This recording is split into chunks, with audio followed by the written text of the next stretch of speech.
Sul Notícias, seu canal de informações.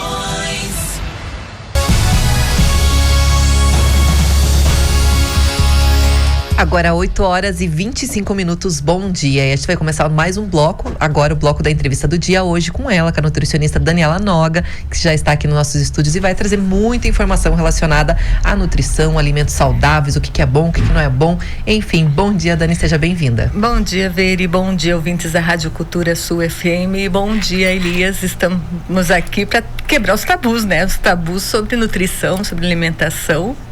E vamos às perguntas. Vamos lá, já chegaram várias perguntas, já cheguei aqui selecionada, inclusive tem uma que fala o seguinte, ó: bom dia, meu nome é Ana e queria perguntar para Dani, o que é mais saudável, banha suína ou óleo de soja? Bom dia, Ana. Então, eu sempre trabalho de dois pontos entre escolher o óleo de soja e a banha. Então, a partir do momento que você tem qualquer processo inflamatório no organismo, dores das articulações, alguma doença autoimune, o óleo de soja não é recomendado para o consumo. Se você tem colesterol alto, colesterol, triglicerídeos, aí a banha não é recomendada. Então, se você não tiver nenhum dos problemas, eu ainda recomendo que se use a banha em pequenas quantidades. Se você tiver colesterol alto, você pode usar o óleo de soja, mas melhor do que os dois seria o azeite de oliva, que não tem problema de ser usado, esquentado, né? Caiu já por terra o tabu de que falava que não podia se aquecer o azeite de oliva.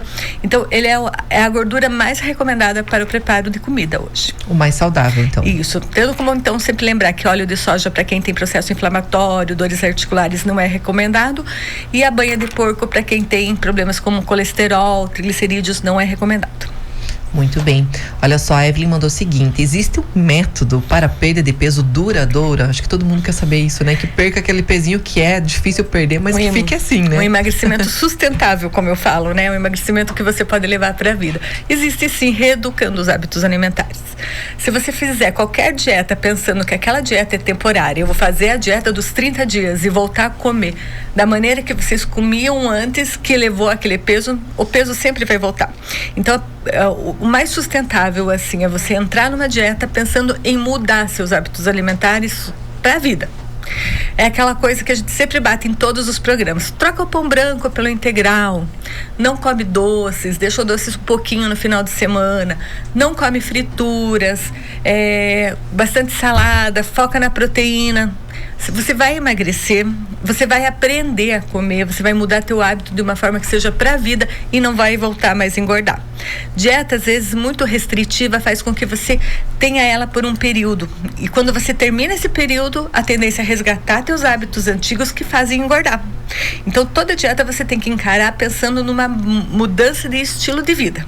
A partir da hora que você consegue ter esse foco, pensando assim, não, eu tô deixando de comer isso, pensando nas restrições que você está fazendo e focando no teu ganho de vida nova, naquele organismo desinflamado e com bem-estar, você acaba mudando e sustentando isso para a vida toda. Muito bem. Hoje, a gente estava falando agora há pouco, né, que é o dia da cachaça, e a gente quer saber, né? Então, se a cachaça é calórica, influencia no peso também? Sim, sim. O álcool sempre influencia. O álcool sempre vai deixar o metabolismo mais lento. Então, aquela questão, você vai tomar o álcool, teu metabolismo vai ficar mais lento. A tendência do que você come junto com o álcool é acumulado em forma de gordura de uma forma mais rápida. E quem tem problema com triglicerídeos também é muito perigoso, é delicado estar tomando a cachaça, porque a tendência é sempre aumentar mais essa taxa de triglicerídeos. O dia da cachaça, é um hábito do brasileiro, mas realmente ela tem um impacto na saúde, um impacto que é negativo a nível de fazer a pessoa ganhar peso ou subir os triglicerídeos. Então, realmente impacta, né? Eu queria saber qual que é a melhor hora do doce. A gente sempre fala sobre o doce, que né? Não dá pra cortar, tem que cortar, não dá pra comer muito, mas vai tão bem um docinho, né? Essa nossa tem alguma hora? Né? A gente tem uma cultura europeia muito forte aqui no Sul, e a cultura europeia traz muito doce, né? Eles gostam muito. Então, eu sempre falo assim, o doce é sempre importante, é um carboidrato. Então, todo carboidrato, ele tem que estar associado com uma proteína. Então, ele tem que estar associado ou com uma carne, ou com um queijo, ou com um ovo, mas um é doce e outro salgado. Então, qual o melhor horário para comer doce? Logo após o almoço. Você almoça, você vai estar com aquela proteína no estômago e você come teu docinho, ele não tem um impacto tão grande quanto você comer ele sozinho à noite.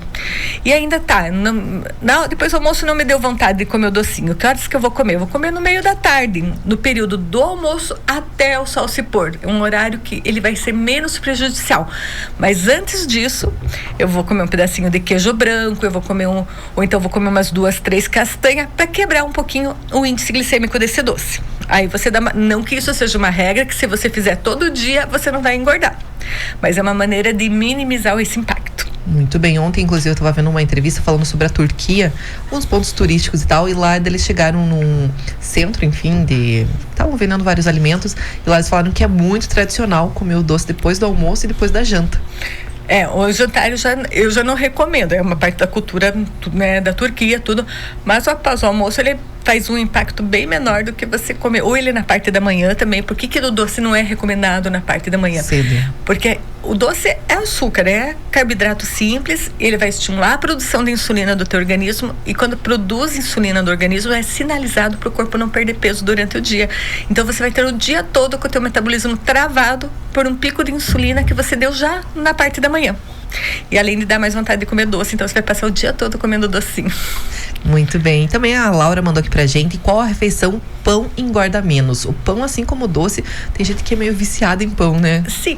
Se você não tiver intolerância a glúten, que é um problema bem sério do pão, né? Ou então você notar que o pão, que é a parte do glúten, te dá uma inflamação subclínica, que hoje está muito ligada a vários processos inflamatórios, você pode escolher 2 horários do dia para comer pão tranquilamente e não tem um horário específico. Porque se eu pegar o pão e o arroz, eles são caloricamente quase iguais, mas uma refeição com arroz e feijão é muito mais saudável na hora do almoço. Então, o que eu sempre recomendo é não trocar o almoço pelo pão, sabe? Então, você pode comer o pão no café da manhã, almoçar o arroz e feijão e fazer um sanduichinho à noite. Recomendação para comer esse pão, né? Sempre preferir o pão integral, que tem um índice glicêmico menor por causa das fibras. Então, tem gente que fala assim: Dani, precisa comer pão integral mesmo? Posso comer o branco?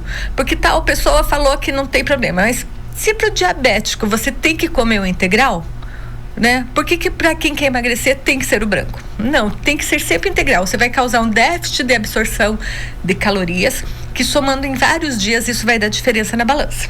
Então, a primeira regra do pão é sempre comer integral. E segunda regra é sempre colocar proteína junto. Então, eu vou comer um pão, mas eu vou pôr um pedaço de queijo branco, eu vou pôr um ovo mexido sem gordura, sobrou uma carne do almoço, eu vou colocar essa carne no pão, vou misturar uma saladinha. Além de ficar um sanduíche gostoso, saboroso, ele é muito mais saudável do que você comer pão com margarina, pão com maionese. O maior problema do pão é justamente quando as pessoas comem só pão com margarina, pão com doce. Eu quero um pãozinho com doce porque sou filho de alemão, sou descendente de alemão. Eu ia falar que lá em casa tem geleia de uva. Então, é muito fácil você substituir ele. A chimia, né? As chimias. O que você faz? Geleia diet. A geleia diet tem o gosto da geleia normal, porque ela é preparada com açúcar da fruta. Coloca um queijinho branco, coloca a geleia, fica um sanduíche gostoso e tem a proteína do queijo branco com o docinho que ninguém abre mão. Muito bem, mais uma pergunta chegando aqui pra gente. Bom dia, sou ouvinte de todos os dias. Pode tomar suco de beterraba todos os dias? Tomo com limão. Se não tiver problema de diabetes e for um esportista, pode sim, porque o suco de beterraba é muito rico em óxido nítrico, é um vasodilatador, ele dá explosão na atividade física. Então, quem corre, é maratonista, faz ciclismo, pode tomar o suco de beterraba tranquilo. Importante só saber se a pessoa não tem triglicerídeos alto, porque o suco de beterraba todo dia também pode subir os triglicerídeos, e também se a pessoa não é diabética. Tirando isso, não tem problema de consumir o suco de beterraba. Pode consumir sim. Pode. E a gente tem também, envolvendo o limão, que ela falou ali também, tem muitas dúvidas. Chegou até uma pergunta aqui pra gente. Bom dia. Só um pouquinho, velho. O limão nessa preparação, porque provavelmente essa pessoa tá tomando suco de beterraba pra melhorar a anemia, que eles usam muito também. Tá. Apesar que o ferro da beterraba não é muito absorvido. Então, eles colocam uma fonte de vitamina C, que é o limão, ou uma laranja. O limão é mais recomendado por não ter frutose, pra melhorar essa absorção de ferro. Tá. E daí ajuda também. Ajuda a absorver Bacana. mais ferro. Olha só, bom dia. É verdade que tomar limão em jejum ajuda a perder peso? Essa é uma dúvida que faz tempo que o pessoal manda e todo mundo fala que ajuda. Ajuda não, Dani? Não tem nada comprovado. É ótimo para a saúde, nível de imunidade, de ajudar o organismo a desinflamar, mas para dizer que tem um impacto no emagrecimento, não tem. É mais recomendado tomar o vinagre de maçã antes do almoço e antes do jantar. Lembra que eu falei nos meses anteriores, né? 2 colheres de sopa de vinagre de maçã diluído num copo de água antes do almoço e do jantar, do que o limão de manhã, que não tem nada comprovado cientificamente que ele vai ajudar no emagrecimento. Olha só, o pessoal tava falando, a gente fala que sempre, claro, a respeito das alimentações, e até uma pessoa colocou pra gente: bom dia. As pessoas estão muito preocupadas com aquilo que pode ou não pode comer, porém não estão se exercitando para queimar as calorias. Tem isso também, né? Perfeito, porque você tem que, assim, qual que é a regra do emagrecimento, né? É você comer menos do que você gasta. Então, ou você diminui a comida ou você gasta mais no exercício. Só que não é só gastar mais no exercício. A partir da hora que você faz atividade física, que você se movimenta, você vai ter um ganho de massa magra, de músculos maior no organismo. E o músculo é irrigado, ele é vascularizado. Então, se ele tem esse processo, ele está consumindo glicose até dormindo. Então, se você se movimentar, criar uma massa magra maior, criar músculo, até dormindo, o teu corpo vai gastar mais calorias. E com isso, você vai se manter mais magro, vai conseguir um emagrecimento mais rápido e mais sustentável também. Olha só, e falando sobre também emagrecimento, o que importa mais? O peso na balança ou o número do manequim? O manequim, porque o peso na balança ele varia muito. Tem pessoas que pesam 80 quilos e tem 10, 15 quilos de músculo no organismo. E tem outros que tem o dobro disso no músculo. Então, se você ganhar massa magra, se você ganhar músculo, você vai aumentar teu peso. Mas as tuas medidas vão estar menores. Então, e o peso também, por exemplo, sempre... vai chover, vamos dizer que vai chover. Teu peso está um pouco maior antes da chuva, porque você retém esse líquido no organismo também. Eu comi hoje, não é que seja saudável, não é estímulo disso, mas eu comi como que é aquele macarrão? O miojo? O miojo, com aquele sachêzinho de glutamato monossódico, que é um veneno. Aquilo retém líquido que é nosso no organismo. Tomei um anti-inflamatório para dor, esses anti-inflamatórios. Esses que a gente usa para dor, não os corticoides, né? Cataflã retém líquido. Então, o peso varia com muitos outros fatores. Você não pode ter como objetivo comparar teu peso todos os dias, porque ele varia com o remédio, com a temperatura do dia, com o que você come. Então, a melhor maneira de você ver é as medidas mesmo, que seria o manequim, né? E falando sobre medidas e peso, tem algum horário que é melhor para se pesar? Sempre de manhã. Sempre cedo. Que aí durante o dia você não... Você acaba acumulando, mas não é aquela coisa. Para saber o teu peso exato, seria de manhã mesmo. Só que é importante ter como referência sempre toda manhã. Porque se você pesar hoje de manhã e amanhã... Por exemplo, não, pesei hoje, eu vou pesar à noite, mas daqui 3 dias eu vou pesar de manhã. Eu perdi 2 quilos. Mas, claro, você não tem a referência de pesar todos os dias no mesmo horário. Tem que ser no mesmo horário. Tem que ser no mesmo horário. E de manhã, o teu organismo tem o período de eliminação durante a noite. Então, ele é o peso mais verdadeiro. É o peso realmente de músculos, gordura. Porque se você hoje tomar 1 litro de água, amanhã tomar 2 litros de água, você vai estar com peso maior no final do dia. Então, são as variações que acontecem. Então, de manhã é mais real. Muito bem. Bom dia. O que fazer para engordar? A gente só fala aqui sobre emagrecer, mas tem pessoas que têm esse problema também de engordar, né? Eu sou magra e não consigo engordar. Eu tenho tireoide. Então deve ser a né? A hipertireoide que faz o organismo consumir mais. Eu sempre falo assim que é mais fácil uma pessoa que está acima do peso emagrecer do que uma pessoa que está abaixo do peso engordar. Porque as pessoas focam muito em ganhar peso, usar alimentos hipercalóricos para que a gordura aumente. Isso faz com que você possa desenvolver uma diabetes, que você possa atrapalhar teus níveis de colesterol e triglicerídeos também. E se você pega uma gripe, você tem um estresse, você já perde rapidinho. Então, o que eu recomendo quando uma pessoa quer ganhar peso? Primeiro, descobrir a causa, que nem no caso dessa pessoa, né, que pode ser o hipertireoidismo, né? Eu acredito que seja, já que ela está emagrecendo muito, e fazer muita academia para ganhar massa magra. O músculo não se perde tão fácil depois, é muito mais saudável. E também tem que levar em conta a questão do esqueleto, né? Tem pessoas que são minhonzinhas, que são magrinhas, que é a genética delas para serem magras, sabe? Então, ganha músculo que fica bonito, porque esses biotipos que são muito magros, se eles também ganham peso, eles acumulam em alguns lugares que ninguém quer. Pochetezinha, flancos.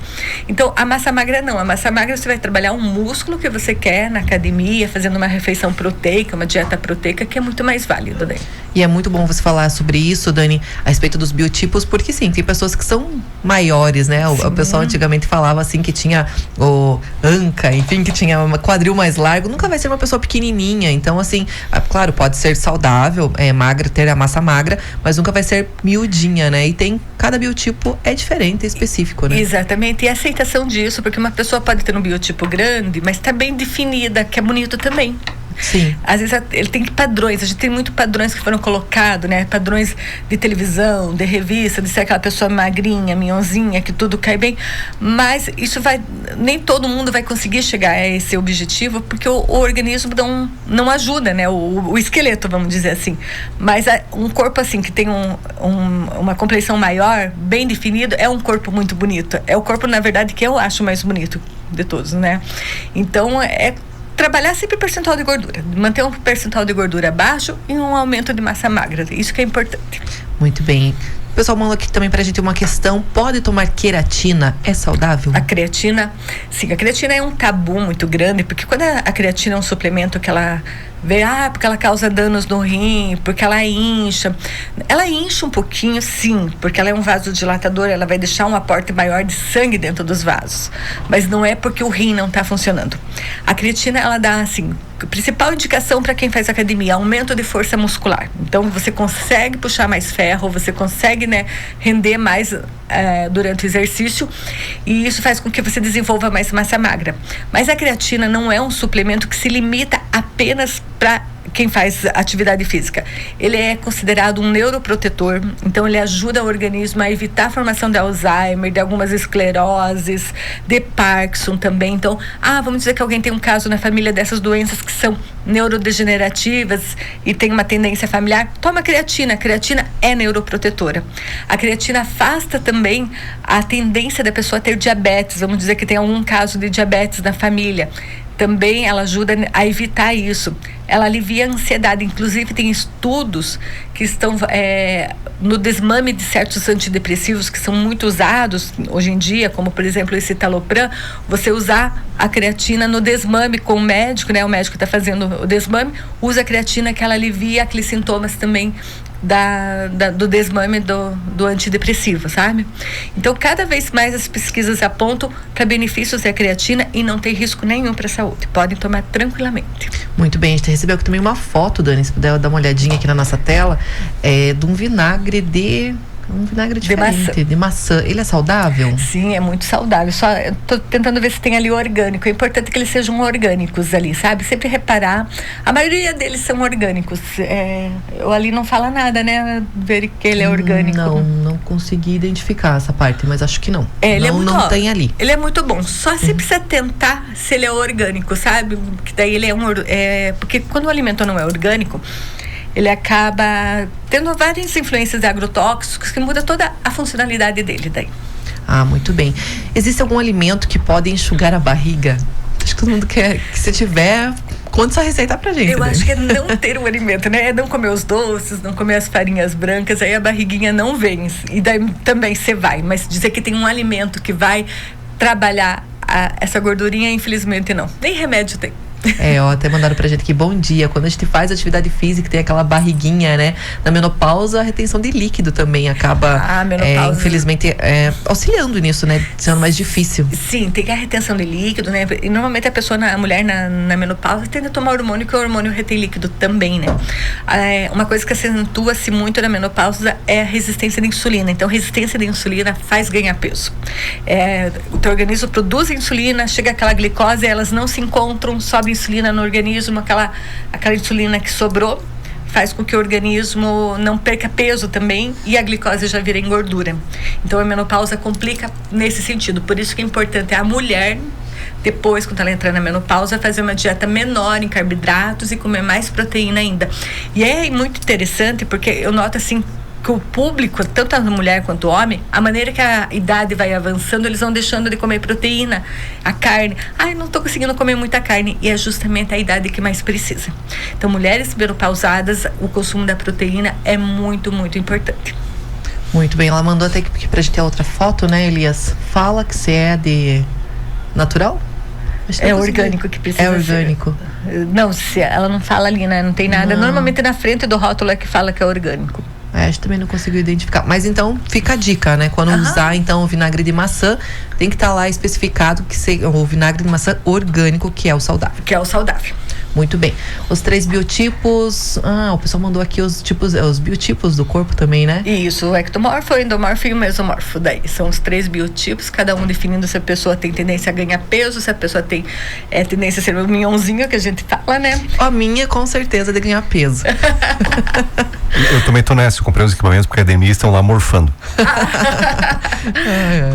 Infelizmente, acho que a maioria, né, Dani? Porque a gente vê assim que a maioria da população brasileira, ela tende a ser também mais gordinha, né? A gente traz um padrão muito europeu aqui, né? O nosso padrão mais europeu, assim, que esse padrão mais alemão é uma constituição assim, mais graúda. Quando a gente acaba indo mais lá pro Nordeste, eu vejo assim que os biotipos são mais minhonzinhos. São mais magrinhos. Mais pequenininhos.